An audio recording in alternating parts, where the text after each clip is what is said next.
You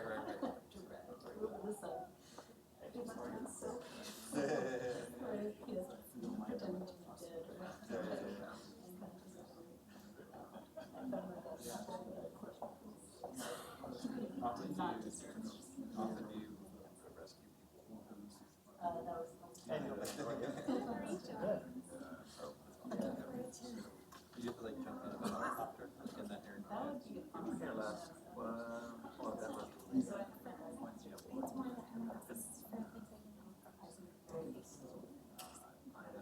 I mentioned to you when you were here for the advisory.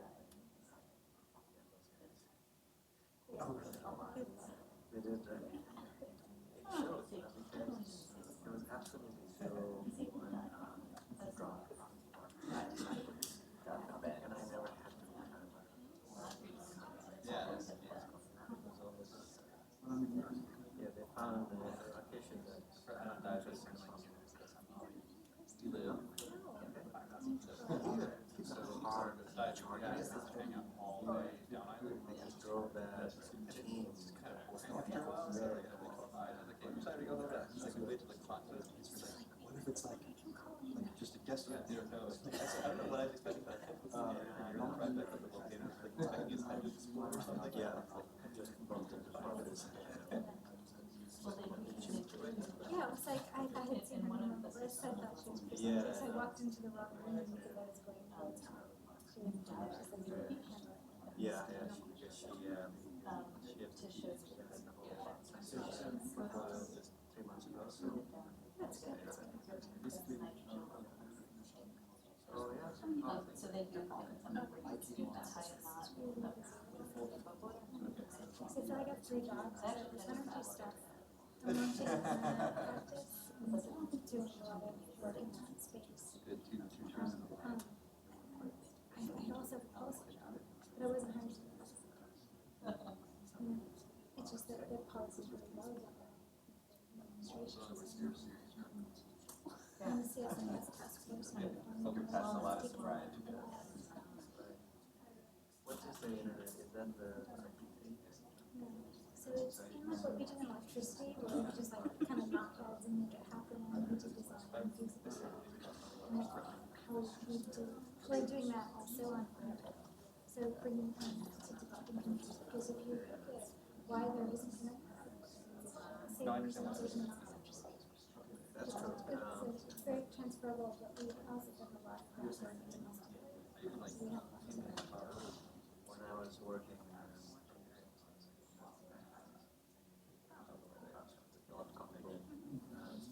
there was one in the late 90s, there was a company, so we were hired by a specific scout for Yeah, good. I mean, good. What's interesting is just outside of Boston. Mentioned sort of like using it as a collaboration. They had developed their platform, quite a few of them, but they had found something that yeah, Latin America down this year. I don't know. Oh yeah, I think so.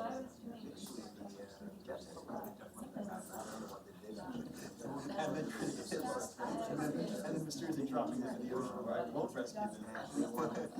This platform for embedding because that was So, what we do in electricity is that when you get electricity development, we do reform, we do transaction, we do project finance, we do design and feasibility. We can do all of that for top companies. So we can help you do, so like internet infrastructure. So like the problem with the country is that there's no enough gas. We can help figure out how to get. So that's to the country. So maybe that's conduit under the road, maybe that's super Wi-Fi, TV spectrum, whatever it is, we can help.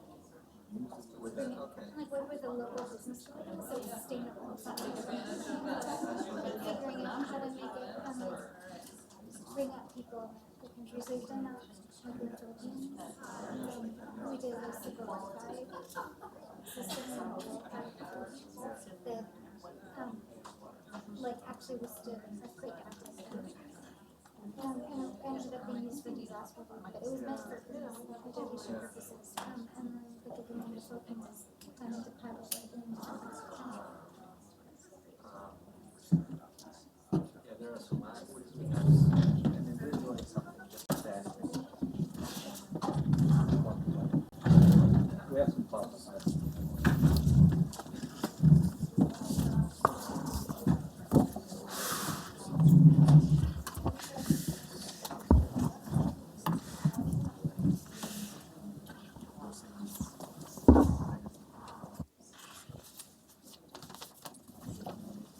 Chris, you're not here.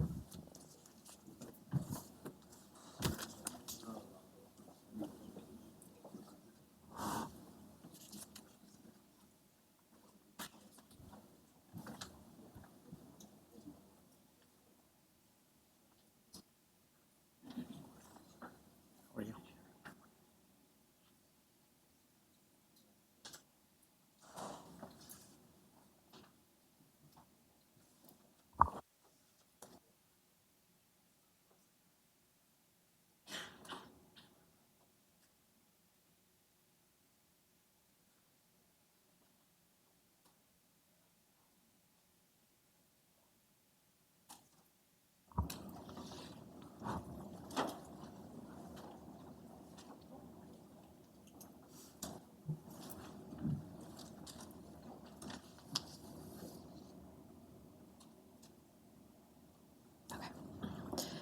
Good morning, and thank you all for joining us. I'm Lorelle Atkinson, the Acting Vice President for Public Affairs here at MCC.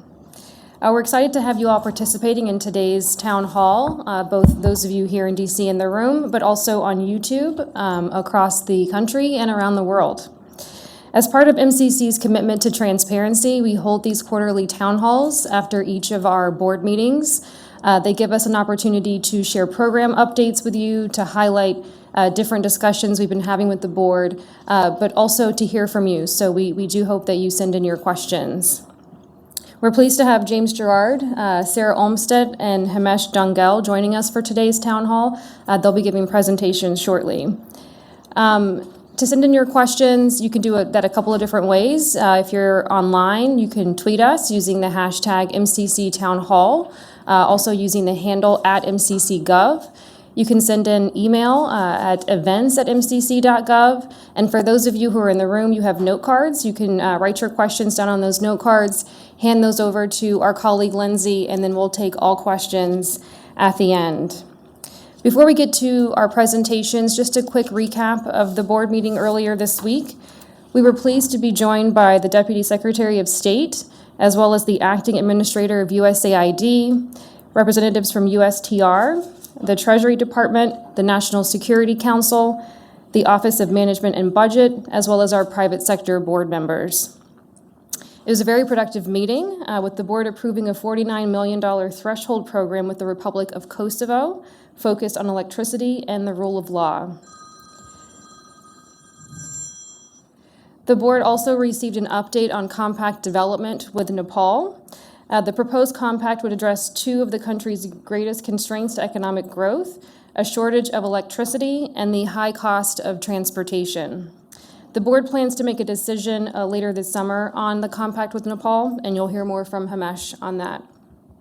Finally, we had representatives from our Department of Policy and Evaluation present their latest findings to the board, examining whether improvements can be made to how MCC measures and evaluates a country's commitment to controlling corruption, while also ensuring the indicator remains central to MCC's overall eligibility criteria. The board will be diving deeper into that issue in upcoming board meetings, so stay tuned for developments on that. With that, let me briefly introduce our panelists so we can get started with the presentations. Then we'll turn to your questions both online and in the room. First, we'll hear from James Gerard, who'll give us an overview of our Threshold Program portfolio. As Managing Director of MCC's Threshold Program, James works with countries to design and implement policy and institutional reforms and supports their efforts to become eligible for MCC compacts. Then we'll hear from Sara Olmstead, MCC's country team lead for Kosovo. And finally, we'll hear from Himesh Dhungel, the country team lead for the proposed Nepal Compact. James? Thank you, Lorelle, and good morning, everyone. I'm pleased to be here today to talk about the progress we are making on the Kosovo Threshold Program, including the very important milestone we reached Wednesday of having the board approve a $49 million threshold program with the Republic of Kosovo. For the benefit of those who are not as familiar with the threshold program, the program has been an integral part of the MCC model since its inception in 2004. MCC has funded threshold programs with 24 countries. Kosovo will be the 25th. And although the threshold program represents only about 5% of MCC's overall investment portfolio, almost 40% of our partners, including Nepal, which you will hear about later today, have been threshold country partners at some point in their engagement with MCC. The concept for the threshold program is fairly straightforward and is consistent with our mission to reduce poverty through economic growth.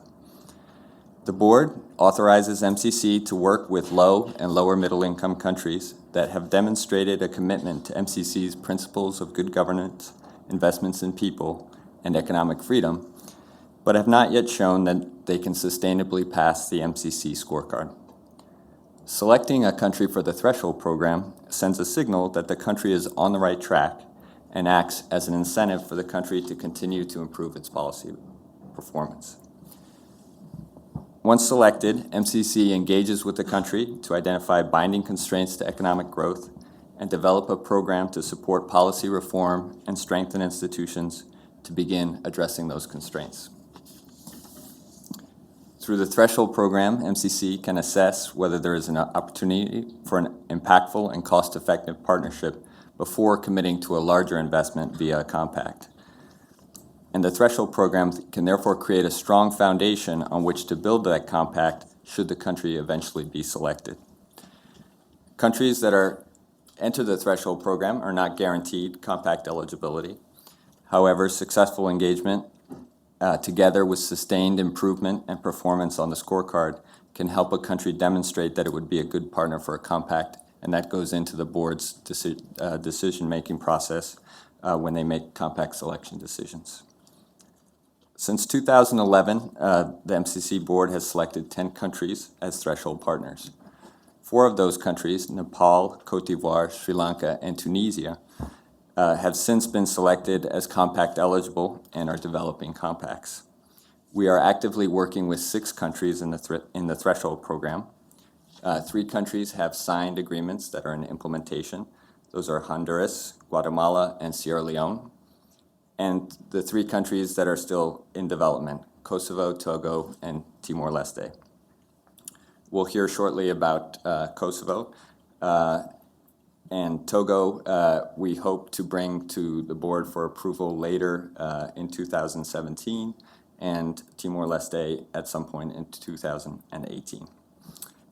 So with that, let me turn it over to Sara Olmstead, who is our country team lead for Kosovo and has done a fantastic job working with a very dedicated counterpart in country to develop this program and get it to this point. Sara? Thanks, James. Are my slides up here? Yep. Okay. I'm going to start with a little context about Kosovo. For those who do not know, Kosovo is one of the newest countries in the world. It claimed independence just about 10 years ago and has been a strong ally of the U.S. As a new country, the government is still in the process of passing legislation and building institutions in a wide range of sectors in line with international best practices with the goal of obtaining accession to the EU. But rapid adoption of so much legislation has created challenges in the government's ability to actually implement those policies evenly and support growth, investment, and job creation. The most recent Freedom House report called Kosovo a bright spot in the region, but the country still has a ways to go to move from adopting laws and policies to implementing them. Kosovo is also one of the youngest and poorest countries in Europe. Despite decent growth, the economy has not created enough opportunities to employ the burgeoning youth population, of which 58% is unemployed. And women are also falling behind with labor force participation rate of only 18%, which is on par with Afghanistan or Gaza. This approved $49 million threshold program seeks to support the implementation of reforms and strengthen institutions in two areas that were identified as binding constraints to economic growth: unreliable electricity and the weakness in the rule of law. Demand for electricity in Kosovo significantly exceeds supply, with over 60% of that demand coming from households. The government is very motivated to address this problem because it has serious cost implications for businesses, households, the utility, and the government itself that subsidizes energy for vulnerable households. A majority of urban homes spend 10 to 30% of their total household income on energy, compared to an average of 3.5% in the US, limiting their ability to save and invest in businesses and other productive enterprises. For firms, energy costs can be as high as 25% of revenues for small firms, limiting their ability to expand production and employment. The Reliable Energy Landscape Project will help the government align supply and demand for energy, focusing primarily on the demand side, but also exploring opportunities to facilitate the entry of private sector power producers. On the demand side, the program will test the cost effectiveness and viability of two approaches focused on the private sector. First, piloting incentives for energy efficiency and demand management at the household level. And second, enabling the expansion of alternatives to electric heat through a metering pilot for co-generated steam heating. On the supply side, the program will support the government to remove barriers to independent power producers entering the supply market. While the government has adopted many useful policies to improve the conditions for private investments, there are still impediments to IPPs getting project funding, and this project will seek to alleviate that. As part of the EU accession process, Kosovo has passed many laws, but challenges in implementing those laws have resulted in uneven application and diminished confidence in the investment climate and rule of law generally. Government decision-making is often opaque and leading to perception of corruption. That said, perceptions don't always match real but recent progress that has been made, and there's evidence that negative perception about rule of law in Kosovo lags the reality. That negative perception is exacerbated by a contentious relationship between civil society and the government. Allegations of corruption are often made at the drop of a hat and rarely revisited if they turn out to be wrong. This leads to a dynamic where civil society is seen as an adversary of government rather than as a potential partner to motivate reform. So the Transparent and Accountable Governance Project seeks to change this dynamic. The project will help address real problems, for instance, opening up information about the court system to public scrutiny, but then also taking the next step of documenting and communicating those reforms and encouraging civil society and the private sector to engage with that information in a way that supports and motivates reform. These activities, proposed by the government of Kosovo and focused on two of the most motivated government institutions, the judiciary and the Environmental Protection Agency, support opening of their data so that it can be used by civil society, the media, businesses, and the government itself to identify and prioritize challenges, jointly find solutions, and hopefully allow stakeholders to be partners to bolster the effectiveness of government. We do have a few key considerations or challenges that we will account for as we move forward. I wanted to note the special challenges in designing a program that will allow residents to have, all residents to have the opportunity to benefit from not just MCC's program, but growth and economic development in general. As mentioned earlier, women's labor force participation is among the lowest in the world, and they face significant barriers as employees and entrepreneurs. Throughout these projects, we'll look for ways to grant women and minorities opportunities to benefit equally from this program, and to support the government in adopting and developing inclusive and equitable policies. Second, the government of Kosovo has been a strongly committed partner.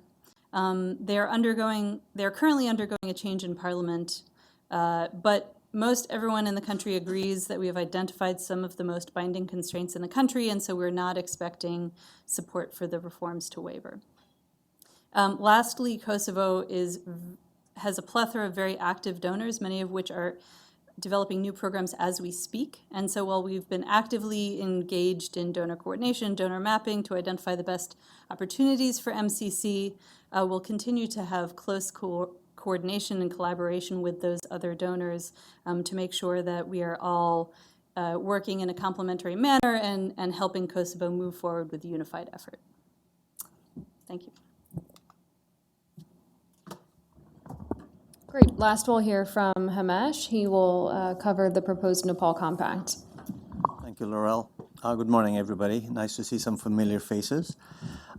So the board meeting where we presented our Nepal Compact, it was non-decisional, as Lorelle mentioned. It was an update with the expectation that we will take the compact for board approval later this summer.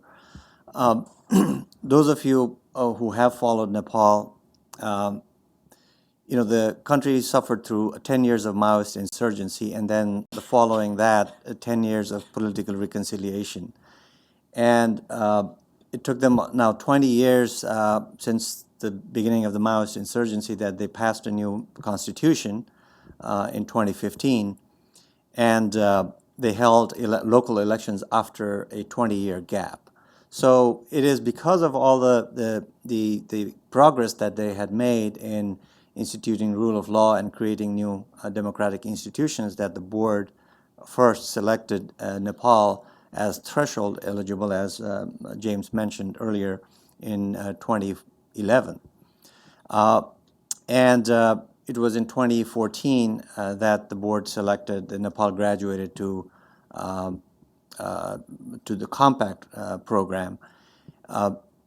Before we could actually implement the threshold program. However, we did benefit from some of the work that had been done during the threshold period, particularly the constraints analysis.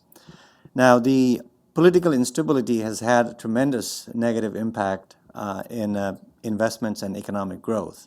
The last 20 years, economic growth has been anemic and very uneven for a country like Nepal, where it's sandwiched between two rapidly growing countries.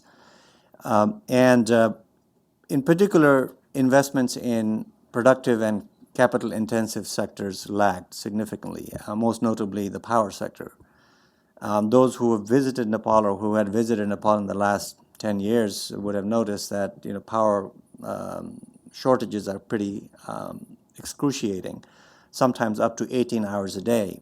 So that has had a tremendous negative impact on households and businesses, sometimes even forcing businesses to close.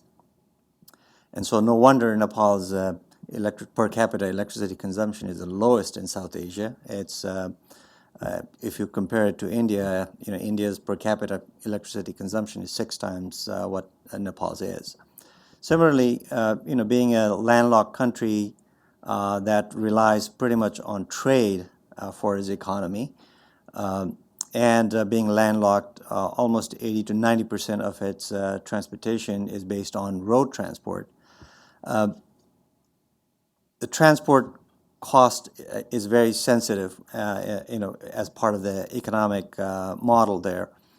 And because it also experiences intense rainfalls and regular landslides, transport costs have been persistently high in Nepal, and that has had an impact on economic growth. All of this transport cost issues are compounded by the fact that Nepal, has very archaic or old-fashioned road maintenance regime, and it doesn't spend enough on road maintenance. So the assets they already have are not preserved. In fact, the need is 3 times more than what they spend annually. And then lastly, in 2015, Nepal experienced 2 massive earthquakes, with a loss of life almost 9,000 people and economic damage of billions of dollars. And there was also a 5-month-long border closure with India. So the loss of life and damage to physical infrastructure was exacerbated by lack of fuel and essential supplies. So in 2015, economic growth dipped to 0.4% for a country that should be growing at 9-10% a year. If they are to graduate to lower middle income country, their target is to reach that by 2030. So essentially, but the support from the U.S. and other development partners after the earthquake, the economy did rebound, and they clocked almost 7.5% growth in 2016. But the economy remains vulnerable to both domestic and external shocks. So it is within this political, economic, and regional context that we have designed our compact. And the compact addresses 2 binding constraints to economic growth, which we had identified back in 2014. It's inadequate supply of electricity and high cost of transport. So within the electricity sector, we plan to invest in the transmission network. It'll add high voltage transmission lines almost 1/3 the length of Nepal. And with this investment, the electricity carrying capacity will be increased 5-fold from today's capacity. And what this transmission line will allow is to evacuate power from existing and upcoming generation plants, which you see in this with all these white dots. They are all proposed power plants.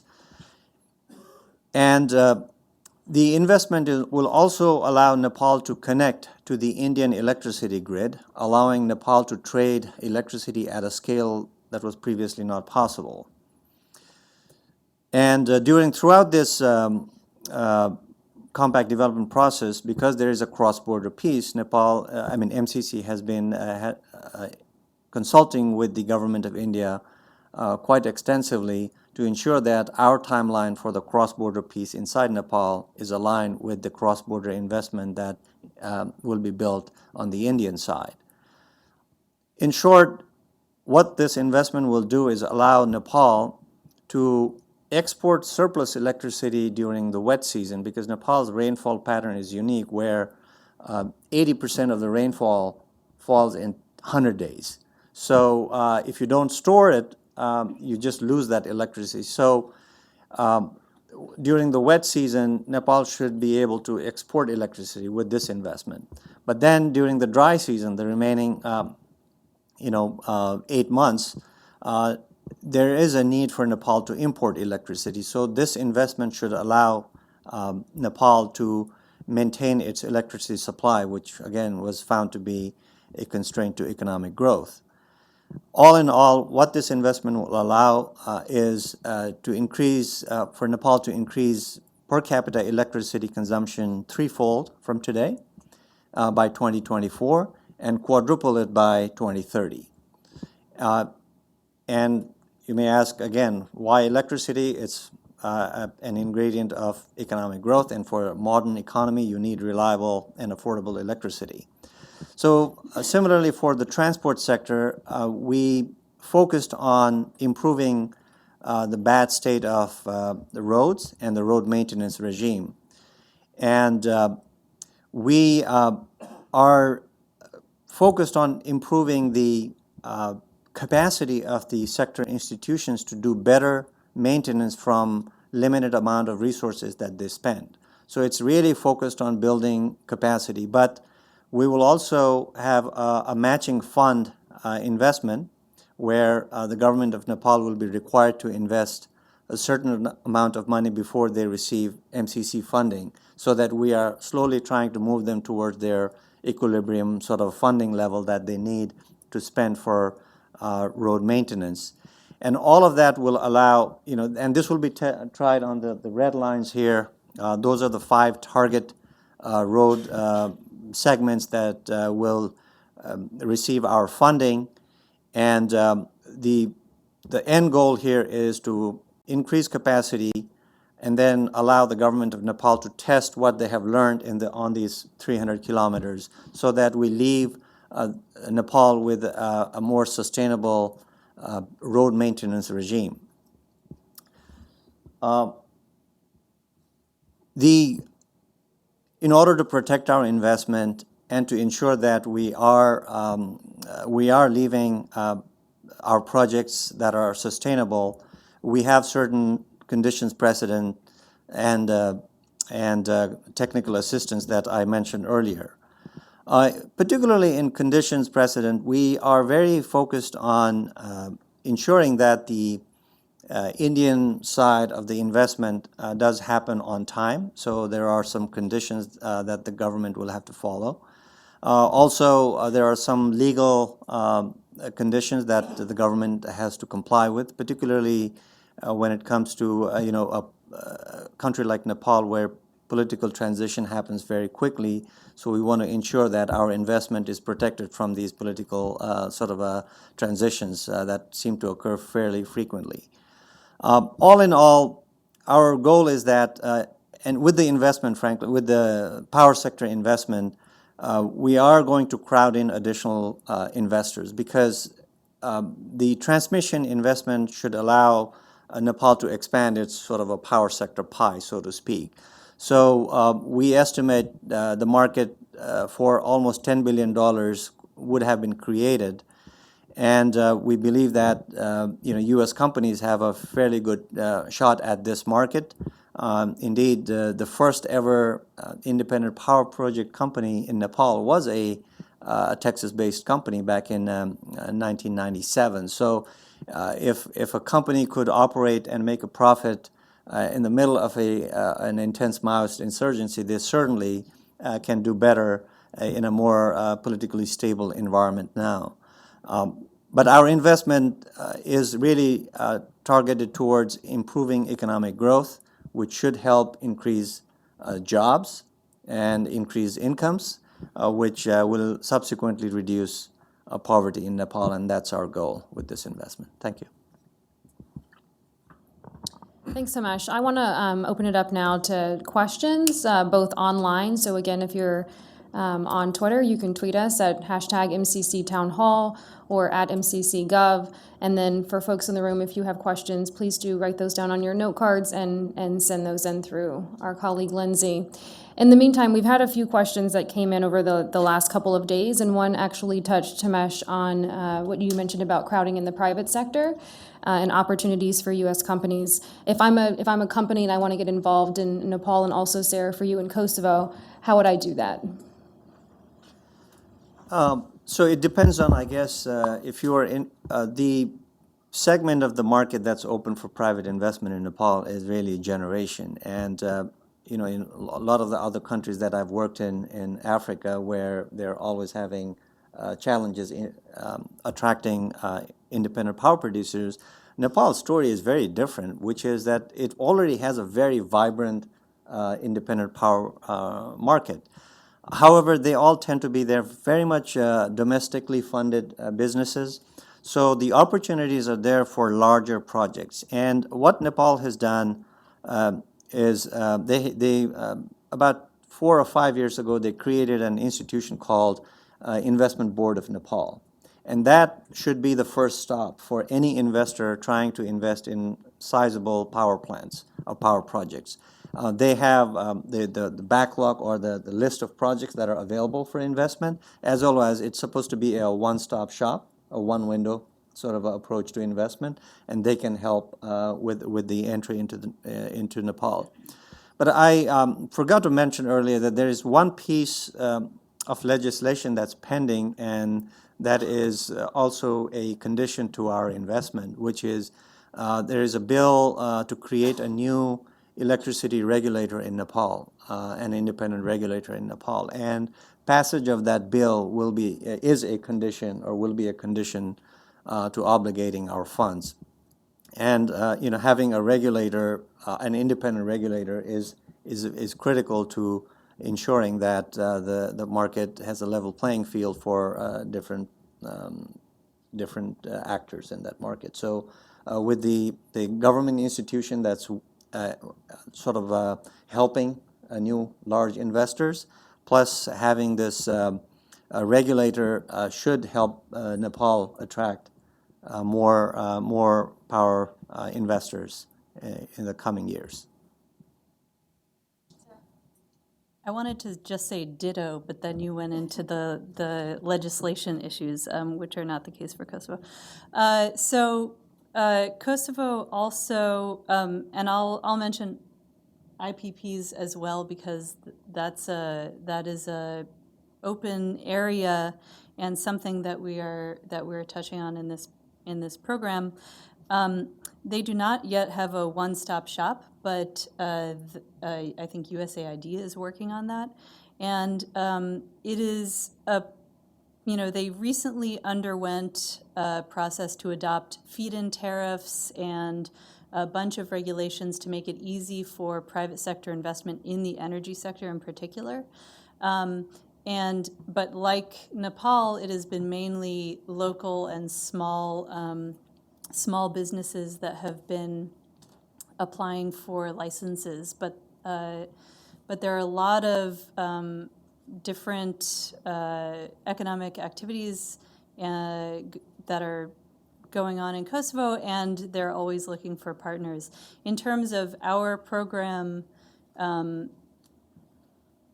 as usual, all of the procurements in our program, and I'm sure in Nepal as well, are free and open to anyone. Yeah. Great.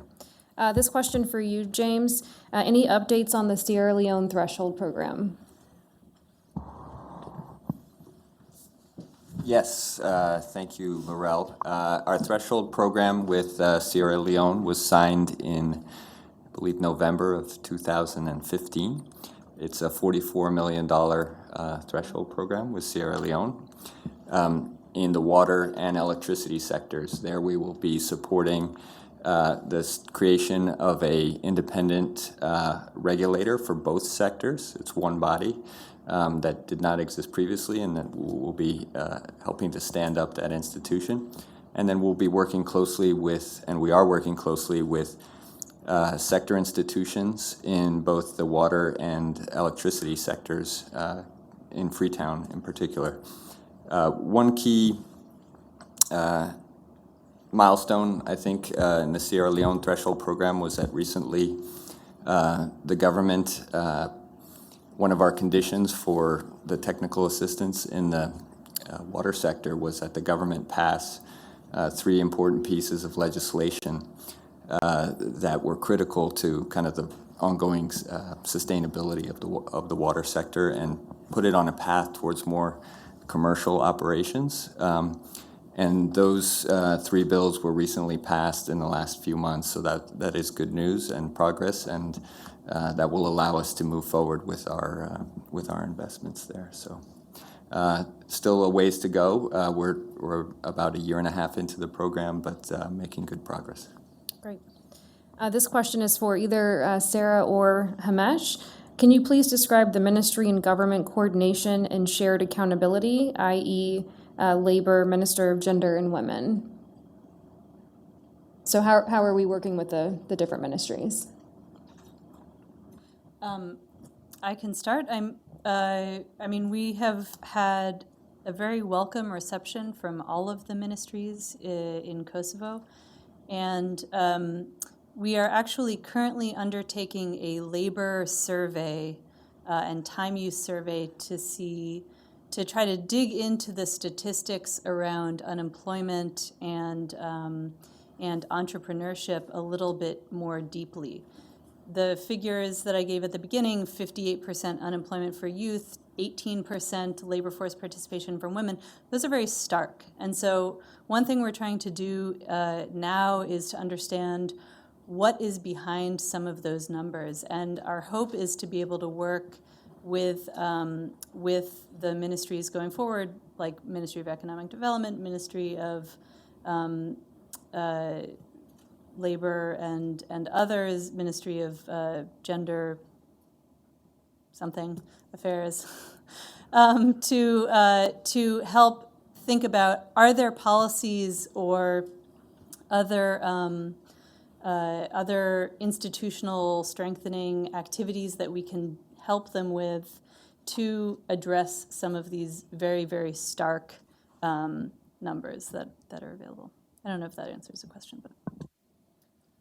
Quickly on the Nepal Compact, on the electricity side, we have, I would say, two major efforts. One is looking at the institution itself, the utility, and we have a technical assistance program to build their capacity to do consultations better. Those who have followed Nepal know that major infrastructure projects have always faced resistance from the communities, and during our due diligence, what we found is the lack of sort of capacity within the utility and know-how, frankly, to how to do better public consultations. And when we say public consultations, it's really dealing with the communities, and it doesn't matter what gender, it's just knowing how to do that better so that you're taking the inputs of the community better. So we're doing that on the power sector project, but focused on the utility. But we have a more interesting project or effort, which is more designed as a risk mitigation effort to prevent, before even it starts, prevent the communities from opposing our infrastructure projects, which is to, we will be working with the communities that will be affected by the transmission lines, affected in the sense of that their land would have to be acquired, and many times they say, well, your tower is taking electricity from one point to another, but they never see the power.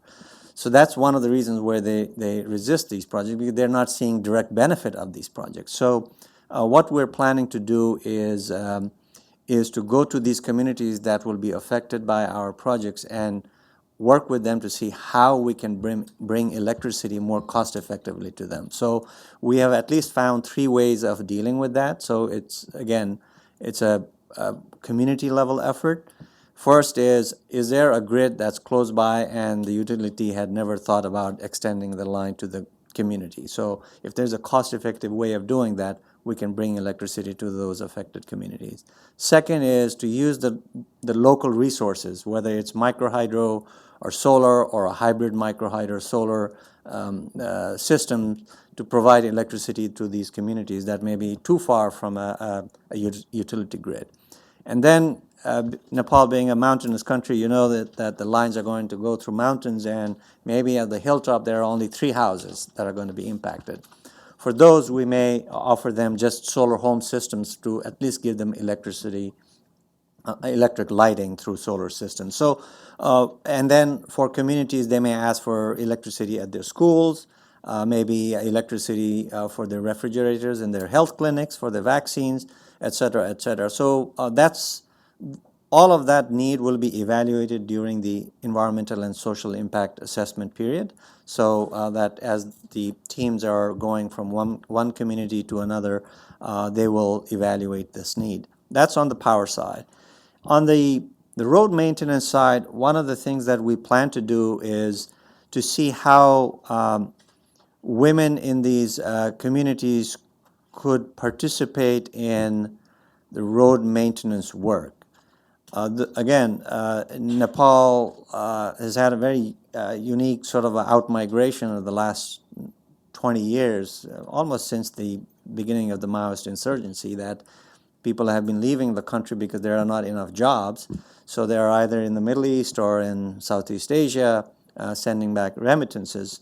So in many, many villages, in fact, where I've traveled in my free time when I get to travel, you see villages where very few men are remaining there. So if there are communities like that, or not, but basically on those road segments, we have an outreach program to bring women into the workforce, starting from lowest level of skill set to increasing skill set. So that's going to be an outreach effort to include them in our compact activities. I'm actually going to combine two questions for you, Himesh, on Nepal. Since the due diligence is complete for Nepal, why is the decision on the compact postponed to the summer? And second, are labor standards and enforcement measured regarding government and private sector compliance, especially regarding child labor in ag or forced labor in construction? Okay, I can answer the first one. It's easy because we haven't negotiated the compact yet, and we don't take our compact for board approval until the compact has been negotiated with the country. So, in fact, our negotiations begin next week. So it was just about timing. We had our internal management approval in May, and we found the time to have negotiations as early as possible, and that was only next week. And because our board meeting happened this past week, we just missed that opportunity. So we're going to take this sometime in summer after our negotiations are completed next week. In terms of sort of labor, we follow the IFC performance standards. So all the requirements of the IFC performance standards will be applicable to all of our contracts. So we have every intention of complying with those, and we will hold the contractors accountable for that. I mean, that's why we have these standards, is that we will follow them. Great. Sara, a few questions for you. Are there any particular reasons for a strict focus on project finance for the Kosovo electricity project? Does MCC already have an idea on the deal pipeline? Well, there's not a strict focus on finance because we have, unless you're talking about electricity supply. So we have the two demand management activities, and then on the supply side, we focused on project finance mainly because a lot of the policy work we know is required is already being done by other people. So, for instance, we thought, hey, let's do a one-stop shop, and then USAID said, oh, we're doing it, and we said, okay, let's help write a good power purchase agreement, and the regulator and EBRD and others said, "Oh, we're doing that." So there are a lot of actors working on the electricity supply side, and not many are working on this finance issue. So that's where we are coming in, and we're really just looking at is there some kind of capacity building we can provide to give banks the confidence to be able to fund some of these projects. There are a lot of deals out there. There are a lot of viable projects that are in the pipeline, and our question that we come back to again and again is, why are they not being able to get finance? One of the issues in Kosovo in general is that there really is not project finance. There's commercial finance or finance based on kind of an existing enterprise. You can borrow against your existing enterprise, but not against deals and projects and kind of future lines of financing. And so this is the issue that we are really looking to focus on. There are something like 70 license holders currently, so IPP, potential independent power producers that want to come online and that have not been able to get financing for whatever reason. Now, probably all of those are not viable, but there is quite a deep pool to choose from. James, this question is for you. What comes first for a country, entering the threshold program or entering a compact, and what is the difference? And does MCC work with countries before they become a partner in order to propel them toward partnership? Or does MCC simply observe countries and wait for their scorecard to improve? Oh, sorry. What comes first for a country, entering the threshold program or entering a compact? What is the difference? And does MCC work with countries before they become a partner in order to propel them toward partnership? Or does MCC simply observe countries and wait for their scorecard to improve?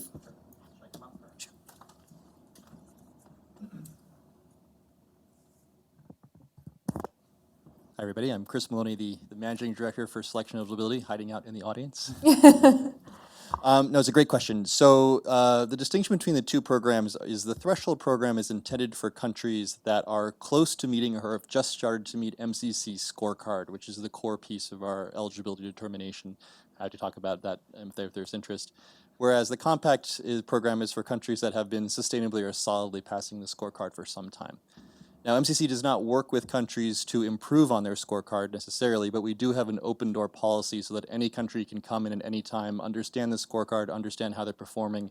We will help connect them with the indicator institutions so they can understand what policy reforms are needed so that they can take the right steps to improve on their scorecard they're in. So in the case of Kosovo and Nepal, as you heard, both of them started as threshold programs. In Nepal's case, their scorecard continued to improve quite dramatically over the first part of the threshold program, which is why they were moved straight into the compact program. Kosovo, obviously a more young country, obviously a little bit of a longer way to go with their scorecard, and so that is why they're still in the threshold program. Great, thanks. For both Sara and Himesh, are there any lessons learned from past MCC compacts, especially through the evaluations of them, that are being applied to these two programs? Looks like this was planted by somebody. In fact, one of the unique features of the Nepal Compact is that we have taken pains at applying lessons learned, our own lessons learned first. Just to give you a few examples, simplicity. We have found that compacts that have way too many moving parts tend to be very difficult to implement. So you're basically compounding your implementation risk. If the country already the operating environment is already complex, if you add an even more complex program, you're basically doubling, tripling your implementation risk. So in the case of Nepal, particularly the power sector investment is very simple. I mean, at least from a programmatic point of view, it's about 300 kilometers of lines with 3 substations, period. That's it. Of course, we know that working in Nepal is going to be difficult, so we didn't want to have different programs all over the country in the mountains. That would have been very difficult. So one of the decisions we had to make early on was there was an effort to look at some of the off-grid, for example, opportunities in Nepal. Nepal is very different from where I'd been working before in Africa, where access is the problem. There aren't enough people on the grid or have access to electricity. Nepal, on the other hand, there's 72% access, but there's not enough electricity in the network. But as we were starting to look at the sort of the opportunity space, we saw, there are these other 18% or 28% of the people who didn't have access to electricity. So we said, shouldn't we be looking at that? And it became very clear to us fairly quickly that the government submitted 3 projects to us that were spread. One was actually on the base camp of Mount Everest. There was another one next to a big city just west of the tourist city of Pokhara. And then there was another one at the upper northwest of the country. And, just getting to that northwest location would have taken 6 days. So it's just, so again, lesson learned first was make it simple. The others are more sort of operational, so I don't know how much it helps, but certainly also the idea of project delivery, which is how do you bring all these people who have never worked together, and you bring them under one roof called MCA, or Nepal or Malawi or Zambia, you MC organization, expect them to deliver something on budget, on time, to our standards. So we had been using a certain kind of model, but after 12 years of doing this, we said, okay, we got to take a little different approach. So that's another area where we are focused on delivering the projects rather than focusing on one function versus another. I'm infrastructure, so this, or I'm environment, so I do this. No, there's a need to deliver 300 kilometers of lines. Let's all work together. So we wanted to bring all of these team members together in one sort of organizational structure. So I can think of those two as sort of biggest takeaways or lessons learned that we have applied in our compact, but there are many more. And I'll give you one example, actually, that's we're all very excited about. And this is the first time for MCC. We use what is called a multi-criteria decision-making, so a multi-criteria line routing method. By reaching out to the community, so the level of community engagement has been pretty intense in our compact, because community members may have different value systems. Some may say, oh, we want to preserve the forests. Others may say, no, we need electricity. Or some may say, so the government folks may say, no, we got to keep the prices, the cost down. So we used a multi-criteria, we had 10 different criteria and sub-criteria, and we used a method that had been developed here and applied for the first time in the state of Georgia. The design team was actually, and I think it was Tetra Tech who had done this in Georgia as well.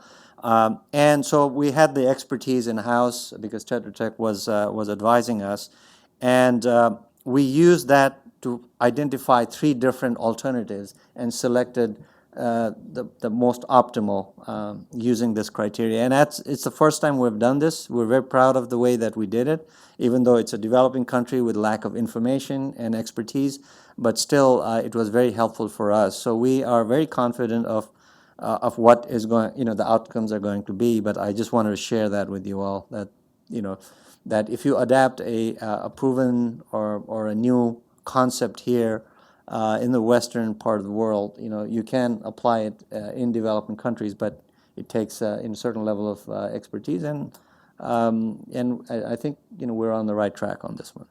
Thank you. I'll just say briefly, I agree with some of Himesh's points, and I think like keeping it simple is something that we're trying to do in all of our programs. We also benefited in Kosovo from there being many other donors working, and so we are learning not just from our own lessons learned on very similar things, but also from what other donors have learned. So, for instance, in the energy efficiency activity, EBRD had a loan program to help support access to energy efficiency investments in households. And they have a lot of lessons learned, like you can really only hit middle income households if you have a loan program. Poor people will not take advantage of a loan program. And everyone wants to buy new energy efficient appliances. So if you want people to be investing in insulation or in windows or something else more fundamental, you have to target those things. And so I think we're learning not just from ourselves, but from the World Bank, from EBRD, from USAID, from UN, and all of the actors that have been working in Kosovo for a lot longer than we have. This question for you, Sara. Can you talk a bit more about the metering pilot in Kosovo? And to what extent will the energy efficiency and demand management program rely on government subsidies or other similar incentives? So district heating is not a concept familiar to everyone in the U.S. So just a little bit of background. It would take steam or hot water generated in one place, like at a power plant, which is where this heat is generated, and actually ship the heat, that hot water or the hot steam, around the city, and that gets pumped into people's radiators. I think here we're used to more of a kind of building level system maybe. But at the moment, how this is set up is that people just pay for energy based on the size of their apartment or their house. And so they're not actually being charged for how much they use. And in fact, many people can't even control how much they use. The heat comes on October 1st and it turns off March 31st, and they have no control over it. And so frequently it's too hot. They open a window, letting all the heat out. And so this limits the system. It limits how many more people the heat can reach. And it's significantly cheaper to use this heat than electric heat, which is really the only other option. They don't have natural gas. The only other options are burning coal in your house or burning wood, and both of those have a lot of problems. So this is really helping them move to a consumption-based metering process. So you will be charged by how much energy the household is actually using, and that gives people control over their monthly bill. It gives them control over how much energy they're using and how hot their household is. By some estimates from the European Union, they think that there can be 25-30% energy efficiency savings in this system, which means that they can expand the customer base even further. One of the issues is that they are not sure that metering individual apartments is going to be cost effective. And this is their big concern. And so really this is a pilot testing what are the methodologies for measuring a household's heat consumption that could be cost effective so that the business can, the utility, the Termocos, the district heating utility, can roll this out even to all of their customers. And I think the goal is not to have this subsidized, but obviously this will be a subsidized program just because we are testing a new technology and testing a new process. So we have time for 2 more questions. I'm going to combine actually 3 and ask this one to James. Accurate high-resolution base maps and elevation data are critical for all aspects of government, environmental planning, land ownership, taxation, safety. Why doesn't MCC use threshold programs to first map these countries? Thanks, Lorelle. That's a great question. Mapping is certainly something that MCC is looking into and has actually been working on both in compacts and threshold programs. I know that in our Togo threshold program, for instance, there, as part of the development, we engaged in a mapping exercise to get people, I think it was called a mapathon, to get people to gather together online and identify certain places using technology and existing maps. I think it's something that we will continue to develop as we move forward, whether it becomes the focus of the threshold program. We'll have to think about that, but I think it's very interesting. Obviously, technology is very important, and also in the cases of places like Togo, where the ICT infrastructure is very currently very limited, also points out the need to develop those technologies going forward and how that can help with mapping and together with using cell phones to help in that process. But it's something we'll look into going forward. And finally, for Sara and Himesh, these 3 questions are really about opportunities.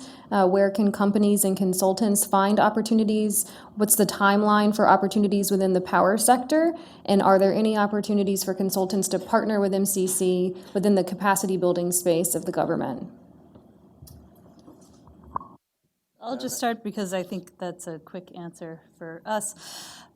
There is not an entry into force period or a compact in force but not entered into force period like there are with compacts for thresholds. So we will be hopefully signing and ratifying the Kosovo agreement this summer before the end of September.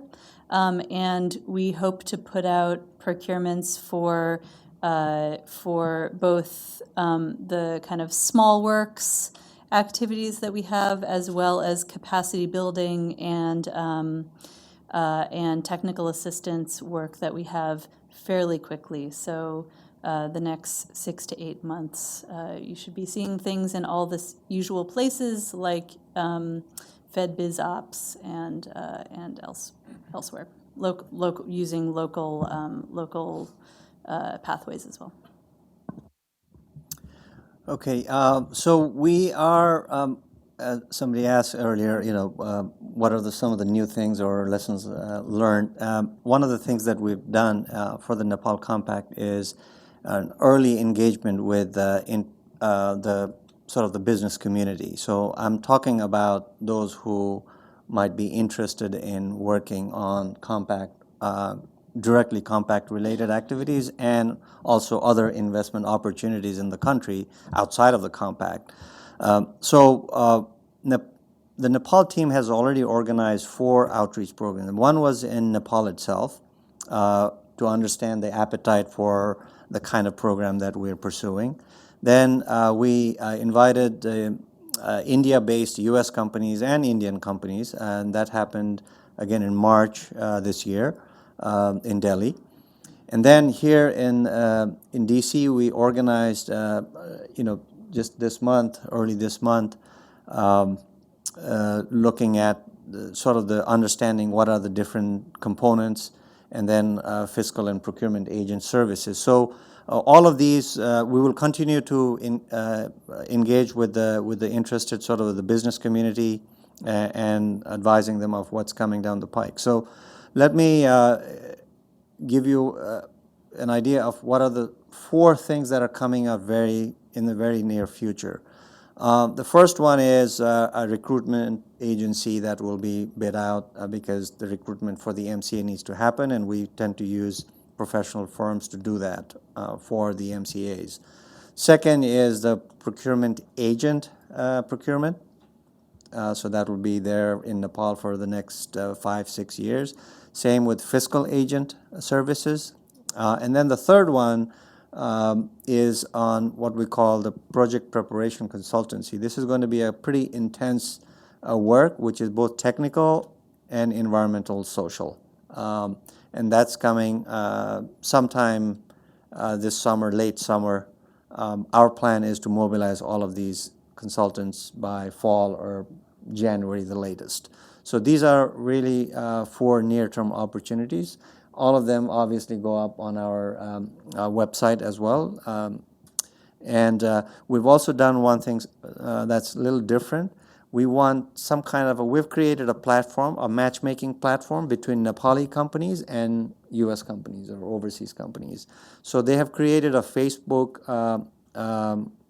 which we will share, a Facebook site where Nepali companies can show their credentials, and the U.S. companies can kind of go through them and contact them, so it's much easier for you. And we're going to replicate that through LinkedIn as well. Facebook is more popular in Nepal, that's why we chose that platform.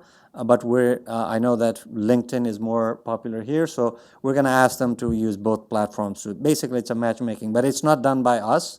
It's done by the Nepali, the Compact Development Team. Great, thank you. So that will bring our town hall to a close. I want to thank Himesh, Sara, and James for joining us today, for everyone joining us in the room, and also everyone online. Thank you, and have a great Friday.